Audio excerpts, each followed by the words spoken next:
tratar com vocês hoje sobre o tema, é uma pergunta para a gente pelo menos começar aqui a pensar, tá? Está cansado de servir a Jesus?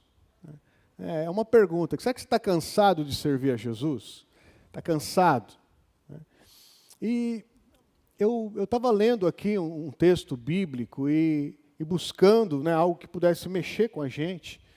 E veio essa pergunta: você está cansado de servir a Jesus? Entendendo, irmãos, que nós cremos pela palavra que aonde estão 2 ou 3 reunidos no nome do Senhor, ali Ele está. Então eu creio que quando nós nos reunimos aqui, consagramos esse tempo no nome do Senhor Jesus, Ele está presente. Você crê assim? O Senhor está presente. O Senhor está presente aqui, né, sondando os nossos corações, olhando para as nossas vidas e recebendo todos os sinais que a gente está dando. Porque às vezes a gente fala, mas às vezes a gente faz gestos, e o Senhor recebe tudo isso, tanto exteriormente quanto internamente. A Bíblia diz que o Senhor, né, estaria conosco todos os dias da nossa vida até a consumação dos séculos. Então, tudo que eu faço, onde eu estou andando, Jesus está aqui comigo. O Senhor está presente, Ele está neste lugar. Eu creio nisso e eu vivo isso. É algo que é inegociável dentro da minha cabeça aqui, e eu creio que da sua também. A Bíblia diz que chama Jesus de Emanuel, é o Deus conosco, é aquele que está conosco todo o tempo. Então, Jesus está presente. Então, dentro dessa ideia da presença de Jesus, imagine Jesus aqui entre nós, porque de fato Ele está. E aí a gente diz assim: estou cansado, estou cansado. Aí Jesus está ali: você está cansado? Ou, estou desanimado. E Jesus está aqui e fala assim: poxa, mas está desanimado?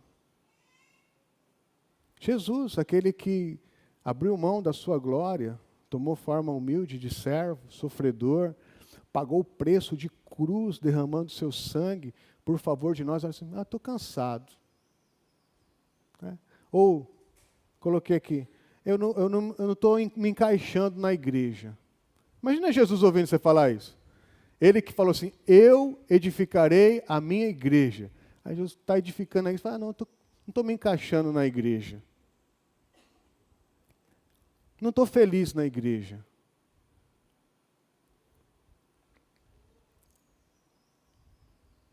É nesse sentido que eu estou falando: estou cansado de servir Jesus. Aquele que deu a sua vida por mim. Aquele que se entregou.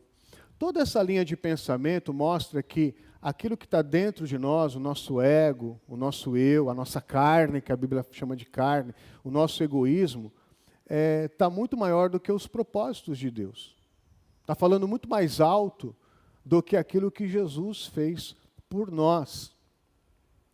E isso, irmãos, eu creio que são por causa das situações que nós vivemos. Não estou aqui agredindo ninguém, mas são processos que a gente passa, aonde em algumas circunstâncias da vida a gente fica mal por um motivo ou por outro. Fica ferido, fica cansado, fica chateado, fica triste, e a gente fica um pouco cego, nós vamos ver aqui, e não conseguimos enxergar a presença de Jesus. Não conseguimos enxergar que algumas ações, palavras e atitudes não estão ofendendo pessoas, mas estão ofendendo a obra que Cristo fez em favor das nossas vidas. E isso sim é algo que a gente precisa ter muito cuidado e se preocupar. E isso aconteceu, irmãos, na igreja. Isso aconteceu na igreja dos tempos bíblicos, isso aconteceu na igreja do Novo Testamento. Quando o Evangelho chegou, as boas novas chegaram, foi uma tremenda libertação, muita alegria, né? A igreja estava ativa, estava pegando fogo, né? A igreja estava a plenos vapores e muitas coisas estavam sendo feitas, estava vivendo numa alta rotação. por tudo aquilo que eles ouviram falar, a salvação gratuita, o amor de Deus que enviou Jesus, a morte redentora, salvadora de Jesus Cristo, o envio do Espírito Santo, né? E agora nós estamos aguardando, né, trabalhando aqui, porque um dia Jesus voltará para nos buscar. Essa intensidade fez com que toda a igreja daquele tempo mergulhasse nisso e vivesse então numa tremenda alta rotação. Só que o tempo foi passando. A vida foi continuando. E as circunstâncias continuaram acontecendo. As perseguições, o sofrimento, as carências, as dificuldades. E isso foi saindo então dessa alta rotação e foi baixando a rotação. E a vida continuou de uma forma meio que natural, normal. Isso aconteceu. E o apóstolo Pedro, percebendo isso, ele escreve a respeito dessas coisas. A primeira carta que ele escreve são para os perigos que a igreja está sofrendo por causa da pressão de fora. Mas a segunda carta que o apóstolo Pedro escreve são esses perigos que estão acontecendo dentro da igreja. É o texto que ele fala assim: alguns julgam que o Senhor está demorando para voltar. Mas o Senhor não está demorando, Ele está com paciência aguardando até que todos cheguem ao conhecimento da salvação. Ele não está tardando ou retardando a sua promessa. Mas era mais ou menos assim, e vinha a acusação: cadê esse Jesus que você prega? Cadê esse Senhor que falou que vai voltar? Cadê Ele? Não está atrasado, não? Era mais ou menos essa era a acusação que a igreja estava recebendo. E alguns recebiam isso e falaram: será que Jesus também não está demorando muito, não? Será que essa mensagem é verdadeira? Será que eu não devo fazer outras escolhas na minha vida? A igreja estava enfraquecendo aos pouquinhos, né? Estava enfraquecendo, estava se cansando daquela mensagem. Então Pedro tinha que ativar e colocar a mentalidade e a visão da igreja no lugar certo. Não dá para a gente ficar cansado da igreja, se a gente tiver a visão aonde ela precisa estar. Então, eu quero ler com vocês esse texto, que está em 2 de Pedro, capítulo 1. Nós vamos ler a partir do verso 2. Acompanhe comigo, procura prestar a sua máxima atenção nesse texto. Graça e paz lhes sejam multiplicadas pelo pleno conhecimento de Deus e de Jesus, nosso Senhor. Seu divino poder nos deu tudo de que necessitamos para a vida e para a piedade, por meio do pleno conhecimento daquele que nos chamou para a sua própria glória e virtude. Dessa maneira, Ele nos deu as suas grandiosas e preciosas promessas, para que, por elas, vocês se tornassem participantes da natureza divina e fugissem da corrupção que há no mundo, causada pela cobiça.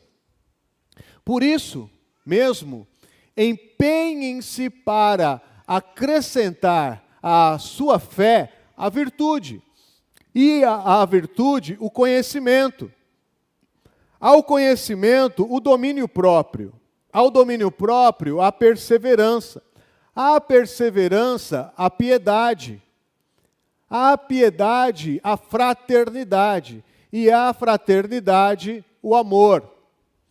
Por quê? Se essas qualidades estiverem e estiverem crescendo em sua vida, elas impedirão que vocês, no pleno conhecimento do nosso Senhor Jesus Cristo, sejam inoperantes e improdutivos. Todavia, se alguém não as tem, está cego, só vê o que está perto, esquecendo-se da purificação dos seus pecados, dos seus antigos pecados. Portanto, irmãos, empenhem-se ainda mais para consolidar o chamado e a eleição de vocês, pois se agirem dessa forma, jamais tropeçarão. E assim, vocês estarão ricamente providos quando entrarem no reino eterno do nosso Senhor e Salvador Jesus Cristo. Até aqui. Com essa preocupação em mente, desse esfriamento da igreja, desse questionamento que a promessa está demorando muito para acontecer, Pedro agora mostra um propósito de Deus na vida da igreja. Não somente de salvação, mas que o Senhor tinha um propósito de representação da igreja enquanto as pessoas estavam vivendo nessa terra. E levando essas pessoas a entenderem, como no verso 11 aí eu li, que um dia nós vamos entrar no reino eterno do Senhor Jesus. E aqui ele está dizendo, de que forma nós vamos entrar no reino eterno do nosso Senhor Jesus? Ricamente providos ou empobrecidos na nossa fé e na nossa existência? Então o que Pedro está dizendo assim, ele vai dar aqui uma direção para que a gente possa enriquecer a nossa experiência de vida no Senhor. Para que a gente não fique com os braços cruzados, esperando apenas a volta de Jesus um dia, seja agora ou seja depois. Mas que aqueles que creem no Senhor possam valorizar aquilo que Ele tem, a sua obra, e se posicionar diante disso. Então ele começa dizendo a respeito de conhecermos o Senhor. Né? O verso 3 fala, todas as coisas de que necessitamos para a vida e para a piedade, no meio do pleno conhecimento daquele que nos chamou da sua própria glória e virtude. Então está dizendo aqui que o Senhor, o nosso Deus, em Cristo Jesus, Ele nos provisiona todo o recurso para a vida. Todo o recurso para que a gente possa exercer a piedade. Nós vamos falar sobre a piedade depois. Então, no Senhor, nós temos os recursos necessários para a vida. Ele provê. Ele é a fonte que vai nos socorrer na hora da angústia, da necessidade, das carências. É Ele quem vai nos prover de toda essa condição. Então, Ele é a fonte que a gente precisa buscar. Continuar conhecendo o Senhor. Então, após a experiência da salvação, que nos coloca numa alta rotação, e você já teve isso, talvez quando você entregou sua vida a Jesus, ou recebeu o batismo com o Espírito Santo, ou participou de um encontro com Deus, em algum momento você viveu numa alta rotação na sua vida. Mas isso foi diminuindo. Muitas vezes as pessoas estão aplicando a fé para esses momentos apenas, e não dão continuidade. Então, fala assim, o que Pedro está dizendo assim, continua, como Oséias falava, conheçam o Senhor e permaneçam no seu conhecimento, continuem conhecendo o Senhor. O Senhor é essa fonte inesgotável de bênçãos sem fim. Quanto mais você tiver desejo de mergulhar nessas águas, mais o Senhor tem a nos entregar. Então não seja raso e apenas tenha o relacionamento com o Senhor como um carimbo de vida eterna, e todo mundo vai subir no ônibus da salvação e está tudo tranquilo. O Senhor tem algo mais.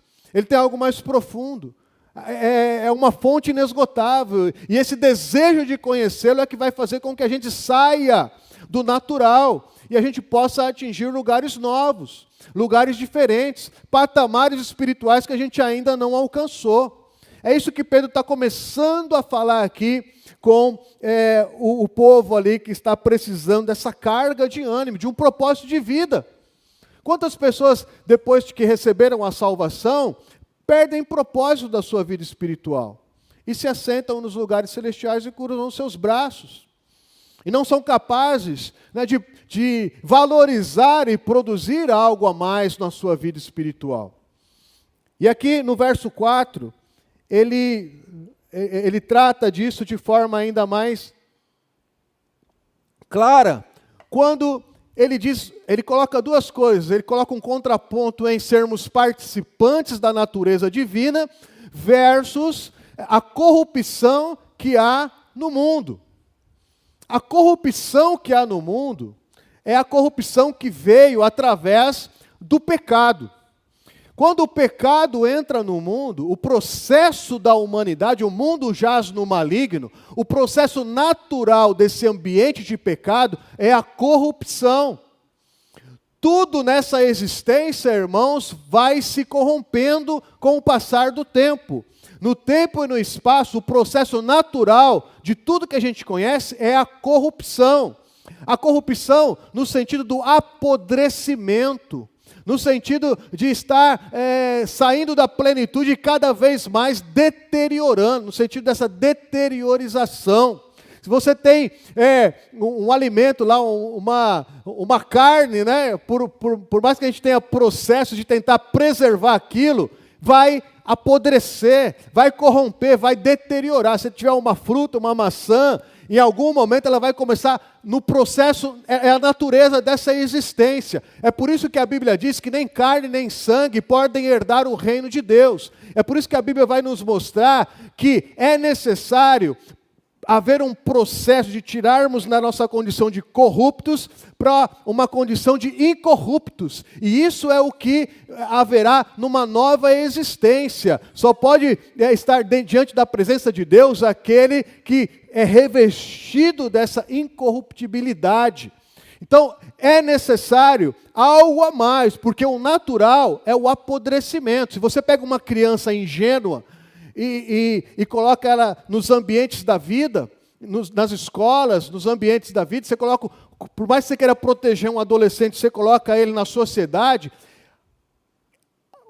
o seu caráter vai se corromper, é a corrupção do caráter, essa dinâmica da vida corrompe o ser humano.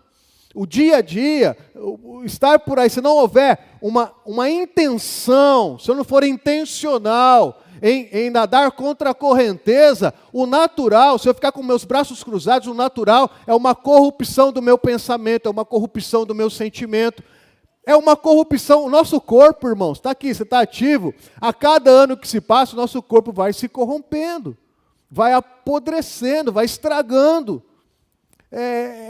O processo natural é esse. Por mais que a gente possa lutar contra, fazer alguns processos de maquiagem cirúrgico, ou tomar pílula, ou ir para a academia, esse é o processo natural, é o que está acontecendo naturalmente.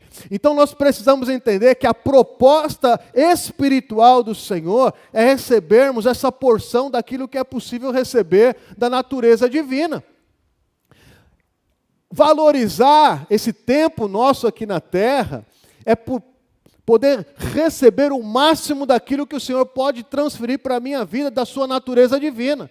É claro que existem atributos da natureza de Deus que fazem Ele Deus, que Ele não vai fazer com que eu receba isso. Mas aquilo que é possível ser transferido da natureza de Deus para mim, está aí à disposição, para mim e para você. É por isso também que Jesus Cristo veio em carne e como ser humano, viveu e habitou entre nós e vimos a sua glória como a glória do unigênito do Pai, e onde ele andava fazendo bem. Nós vimos como Jesus olhava, como ele falava, como ele agia, aquilo que ele fazia, e isso tem um propósito, para que aquilo que Jesus puder transmitir para a minha vida, eu possa absorver e receber, né, de tudo aquilo que ele já proveu, como exemplo e como vida para a sua igreja hoje. Hoje nós somos representantes de Cristo, que Cristo de fato possa habitar e reinar entre nós. Então esse é o sentido de recebermos a natureza divina. Isso só a igreja tem. E isso é só quando a gente é intencional e busca de fato. Precisamos buscar.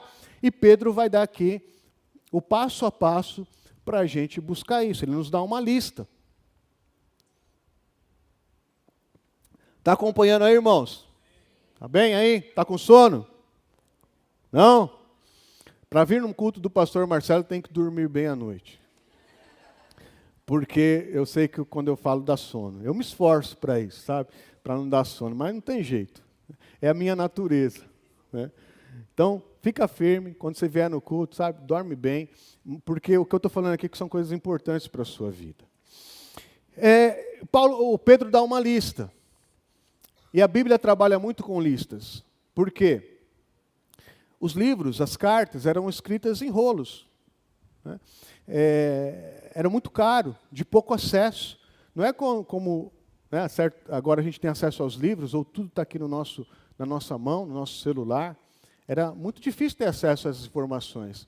Então a Bíblia tem a lista dos dons espirituais, tem a lista dos frutos do Espírito, e aqui Pedro nos dá uma lista muito parecida com a lista dos frutos do Espírito, né? Ele está falando aqui então sobre fé, virtude, conhecimento, domínio próprio, perseverança, piedade, fraternidade e amor.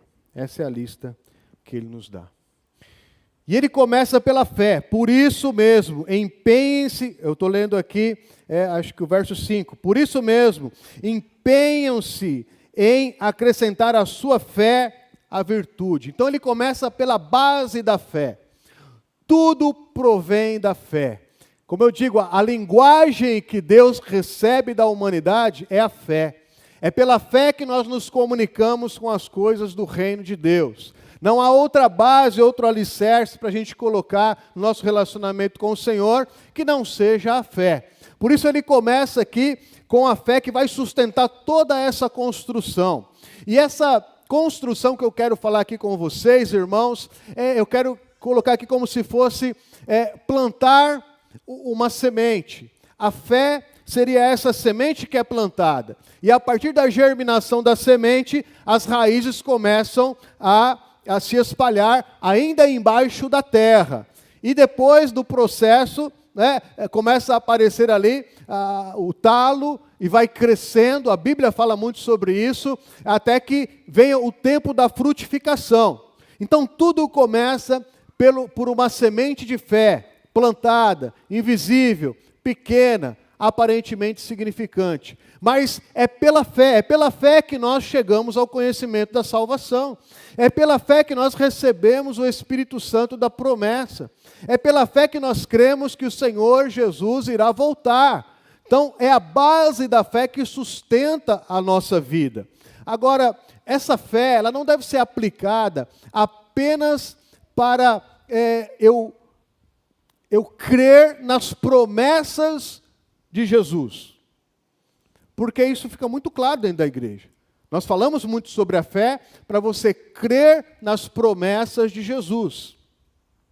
Agora, o que se fala muito pouco é aplicarmos a fé para que a gente possa crer nas demandas que vêm a partir de Jesus. Porque abraçar a salvação é uma mensagem irresistível. Todo mundo quer salvação, ninguém quer condenação eterna. Agora, abraçar as demandas que vêm a partir de Cristo é mais difícil, é mais complicado. E é difícil a gente pensar sobre isso. Cristo, irmãos, tem as suas demandas. Ele tem o seu propósito com a igreja. Ele é o edificador da igreja. Ele tem o seu desígnio. Ele tem um plano para aqueles que são a sua igreja. Essa é a demanda de Cristo. Foi por isso que Ele enviou os seus apóstolos. Foi por isso que Ele enviou o Espírito Santo. Foi por isso que Ele edifica a igreja. É por isso, para que a gente possa estar, pela fé, dentro de uma demanda. Quando eu entendo isso, eu descruzo os meus braços e mergulho pela fé naquilo que é demanda do meu Senhor. Porque se é importante para Ele, é importante para mim.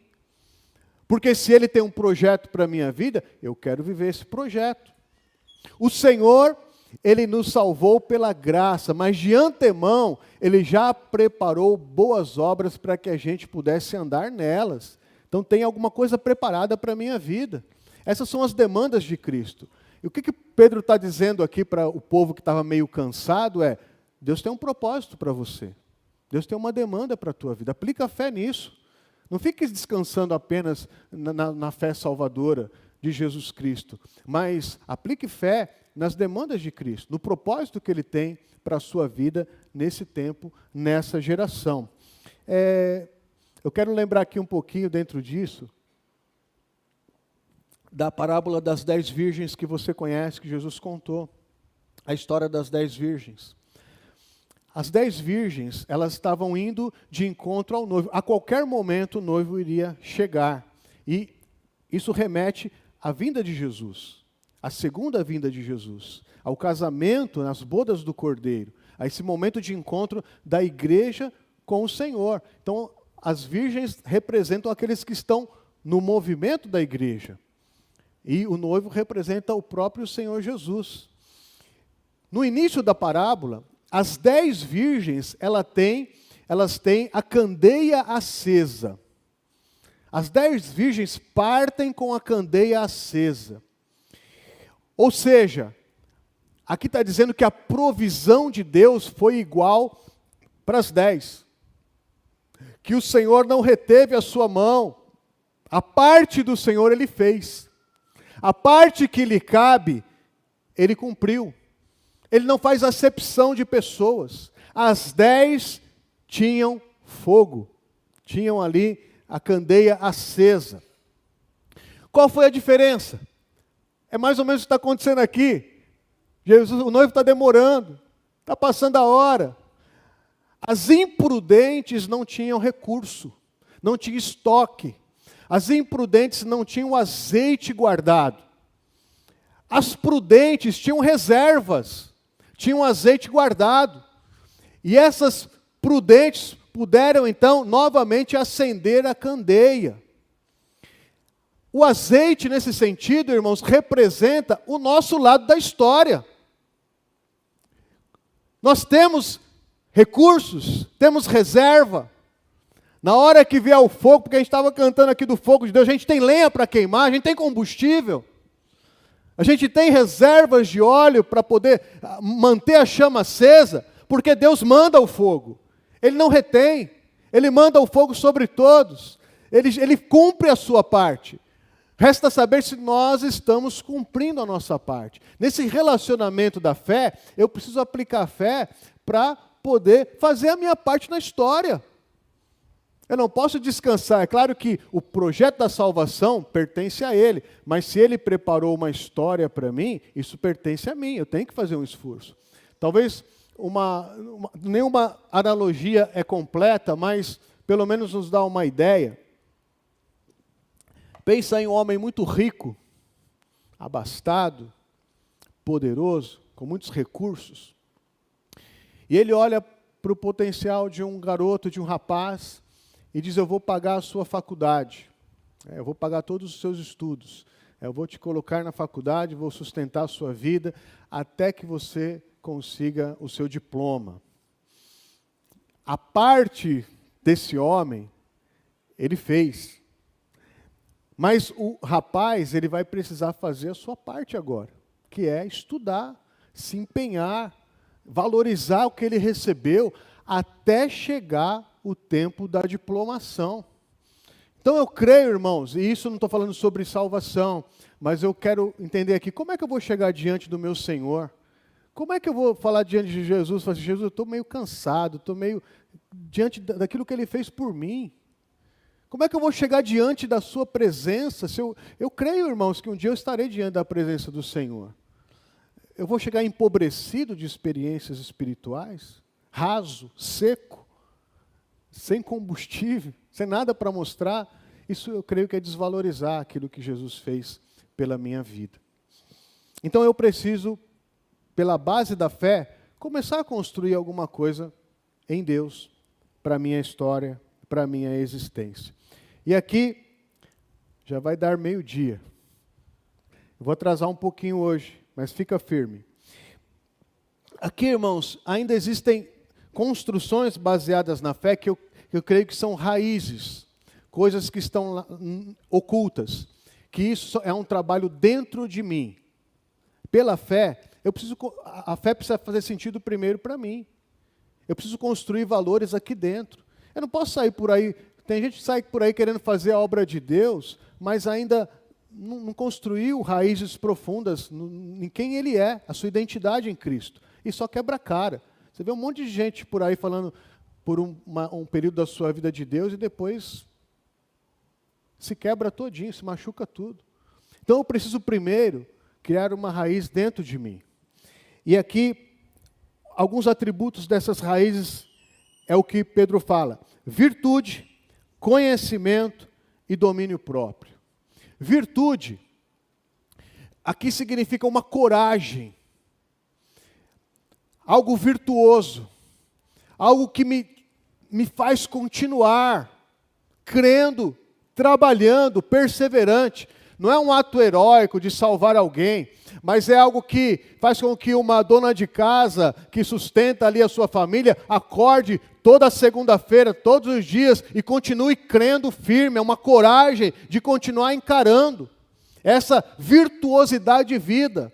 É uma fé que começa a sair do invisível e criando raízes.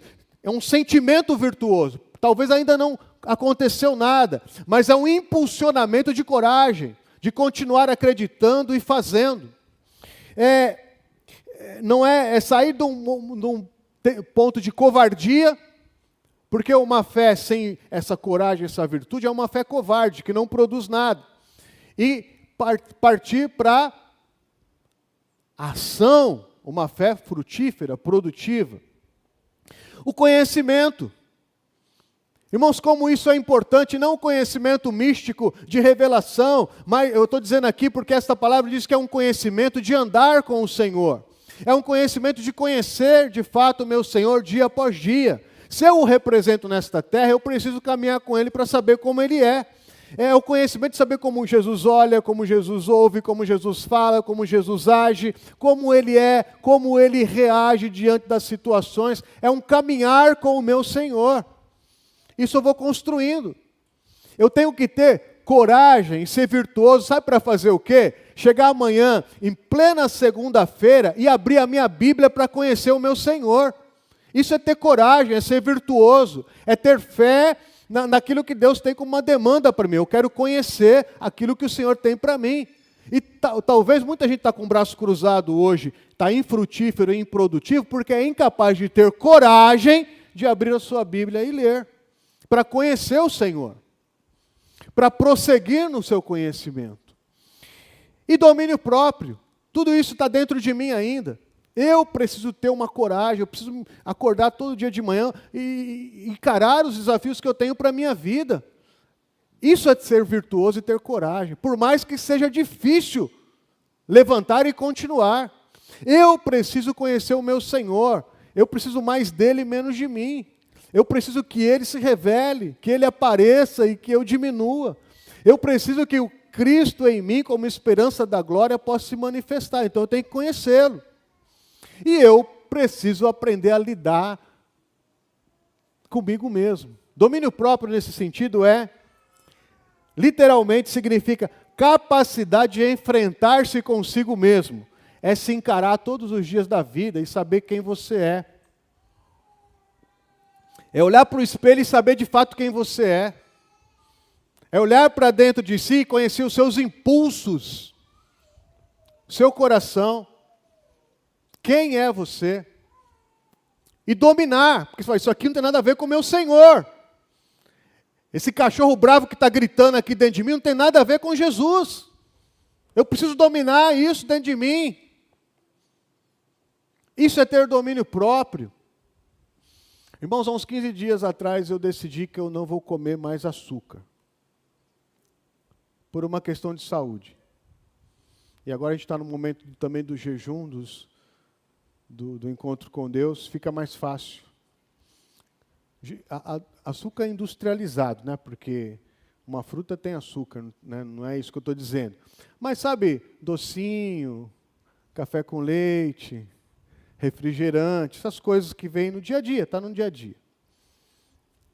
E aí, irmãos, quando eu tomei a decisão, comecei a ganhar. Ganhei bananinha, ganhei bala, ganhei paçoquinha, ganhei chocolate. Eu fui colocando na minha mesa assim, eu ficava olhando. Sério mesmo, eu coloquei na minha mesa assim por uns dias, ficava olhando, falando, você não vai me dominar. Né? Ficava brigando com aquele açúcar. Né? Isso é um exemplo de domínio próprio. É uma briga. Eu estou falando de uma coisa simples do dia a dia, mas daí você pode colocar qualquer coisa no lugar do açúcar. Isso é dominar-se a si mesmo. É você poder vencer. Eu realmente gostaria, mas não, eu vou me dominar. Vou dominar a minha língua, vou dominar os meus olhos, vou dominar os meus ouvidos, vou dominar o meu corpo. É necessário ter domínio próprio, irmãos, para você poder representar bem Jesus nessa terra. A gente está falando aqui de frutos espirituais.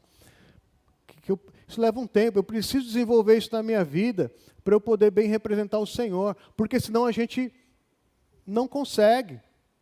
Não dá para fazer a obra de Deus sem ter essas virtudes. Teve situações na minha vida, irmãos, que a pessoa fala assim, pastor, se eu tivesse um revólver aqui, eu dava um tiro na sua cara. Falou para mim. Você tem que ter domínio próprio. Né? Bom, acho que ele não tem, senão ele teria feito, né? Você tem que se dominar, se controlar. E hoje ele anda comigo. Me respeita. Já chegaram para mim e falaram assim, pastor, eu já orei muito a Deus para Deus te matar. Falaram isso para mim. Não, e hoje está congregando aqui comigo. Amém, irmão. Não tem problema. Se a gente leva algumas afrontas, é porque o nosso ego está muito vivo ainda. A gente está muito vivo ainda. A gente tem que morrer e deixar que o Senhor possa viver. Isso é ter domínio próprio. É o Espírito de Deus reinar na nossa vida. A gente não ser atingido por essa questão da depravação natural, da corrupção da mente e do coração, que é natural. Talvez a gente não suporte algumas coisas por isso. E a partir disso, irmãos, a gente precisa ter perseverança. Perseverança é paciência mais resiliência. É esperar o tempo. Demora. É uma briga constante. É acordar todos os dias disposto nessa batalha, até que a gente consiga ver algum retorno disso. Tem que ter paciência. Perseverar. Resiliência vai ter dia que você vai ser destruído, mas você vai levantar no dia seguinte. E não desistir. E continuar perseverando. Porque existe uma promessa de Deus, existe um propósito de Deus para a minha vida. Isso é perseverar. Ter paciência. A gente está no processo aqui da audição do louvor. Para entrar no louvor da igreja, irmãos, tem que ter perseverança, paciência e resiliência.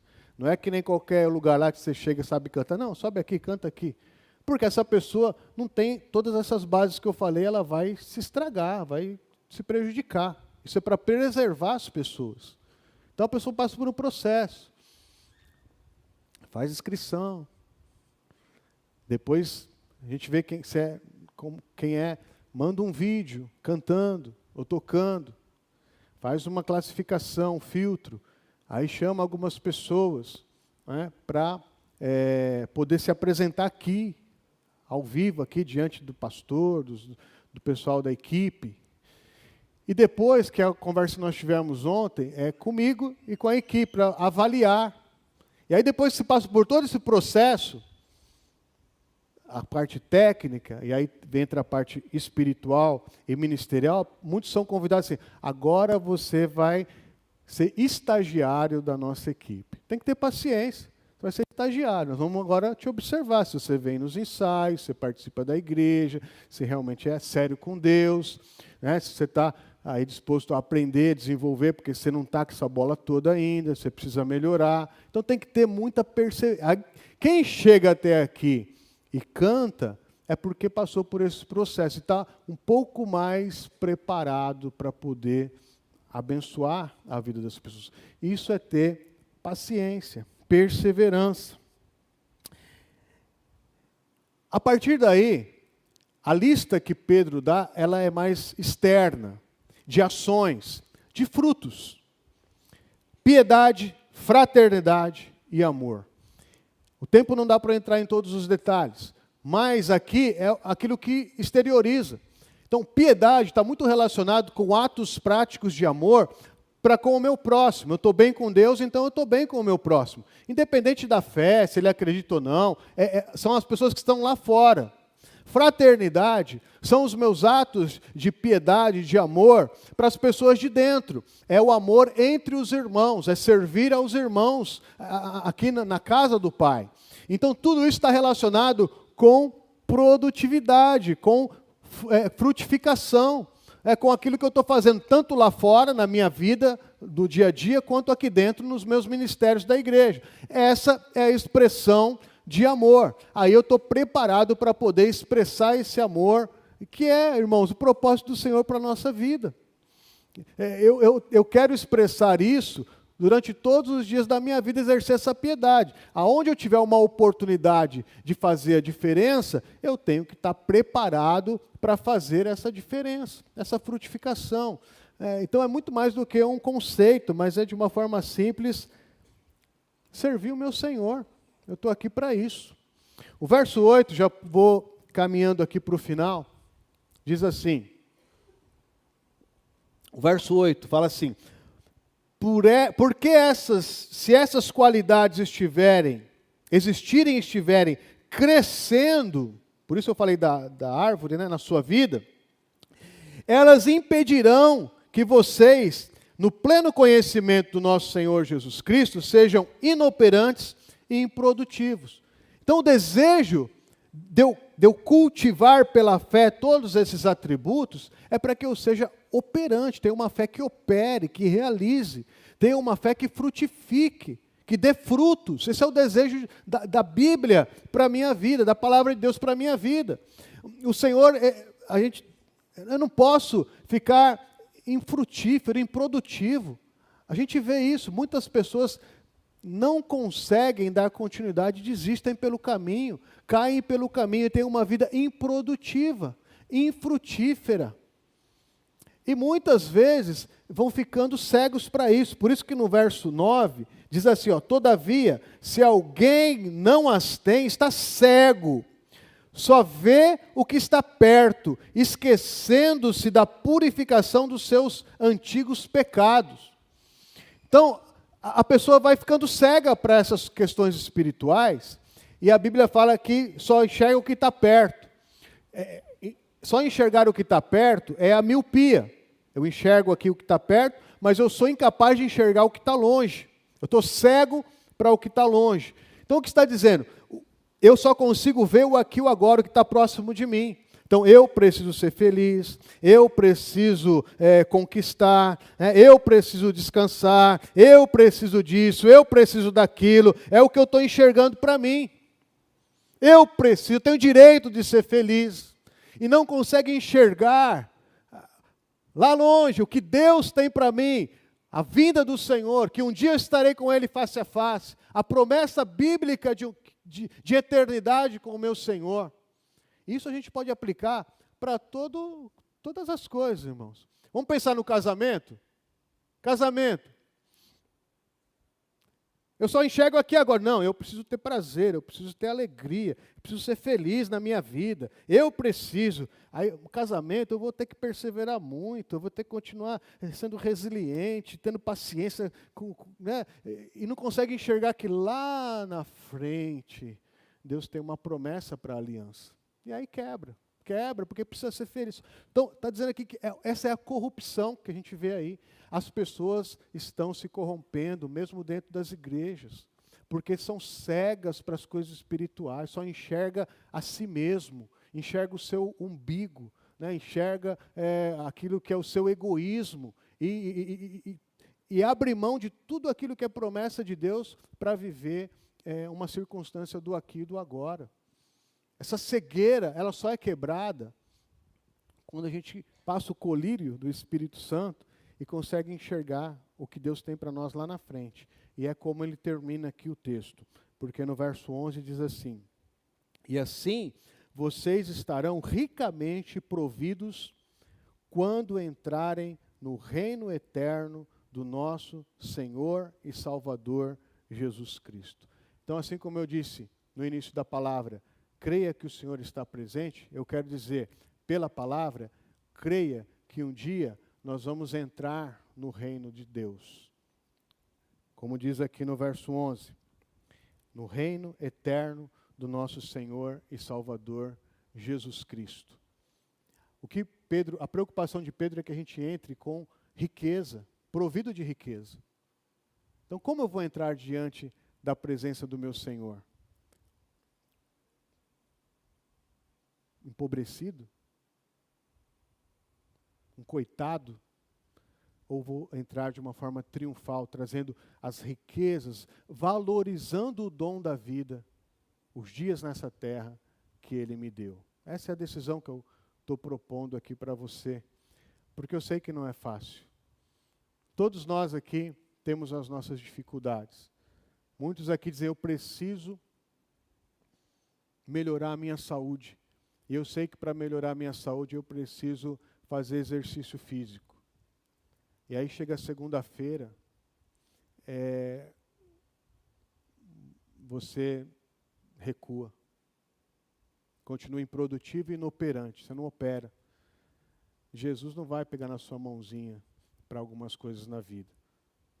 Ele não faz acepção de pessoas. O mesmo acesso que eu tenho, você tem ao Senhor. Todos nós temos. A diferença é, que resposta que você está dando a esse acesso que Deus te deu? Fique em pé no seu lugar.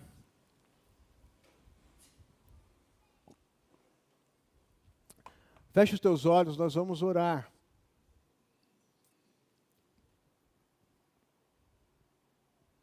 O desejo do Senhor, irmãos, é que a nossa vida tenha propósito. Ele preparou isso para nós. Isso não é para alguns. O Senhor não faz acepção de pessoas. Ele manda o fogo para todos. A provisão da parte de Deus, Ele já fez, já está consumado. Ele derramou sobre nós. A graça está sobre nós. O Espírito Santo está sobre nós. A provisão de salvação está sobre nós. Os dons espirituais já estão sobre nós. Tudo aquilo que vem da parte de Deus, Ele já fez. Resta a nós nos posicionarmos diante dEle pela fé. Que você seja uma lenha pronta para quando o Senhor mandar o fogo. Que você tenha recursos aí dentro de si para queimar na presença do Senhor. Senhor, vai diante desta palavra, falando aqui com cada um de nós. Queremos ter fé, Senhor, para olhar para aquilo que é a Tua demanda para essa geração. Estamos aqui, Senhor, porque o Senhor tem um propósito, porque senão o Senhor já teria nos levado. Estamos aqui, Senhor, diante desta revelação. E isso, Senhor, nos impulsiona para um posicionamento de vida. Por isso, Tu que sondas e conheces os corações, alcança as mentes e os corações nesta hora. Ilumina, Senhor, os lugares secretos, aonde precisamos mudar. Ó Deus, aonde estamos improdutivos, o Senhor conhece quem aqui está produzindo algo para o Teu reino, ou está produzindo algo para si mesmo, Senhor, ou não está produzindo para ninguém. O Senhor conhece todos nós. O Senhor conhece quem frutifica e quem, Senhor, aparentemente frutifica, mas que não tem fruto algum. O Senhor conhece todos nós. Senhor, revela a nós, Senhor, essa certeza, essa convicção de que a Tua promessa ela não tarda. A Sua promessa não é tardia, Pai. Mas o Senhor tem paciência conosco até que esse conhecimento venha para a vida de cada um de nós. Levanta aqui, Senhor, uma igreja mais madura, que saiba viver em piedade, fraternidade e amor verdadeiro. Por isso, dá as vitórias necessárias. Quero repreender toda a covardia que nos faz esconder-nos. Quero repreender toda a falta do conhecimento de Ti, Senhor, que nos faz raso nas coisas do Teu reino.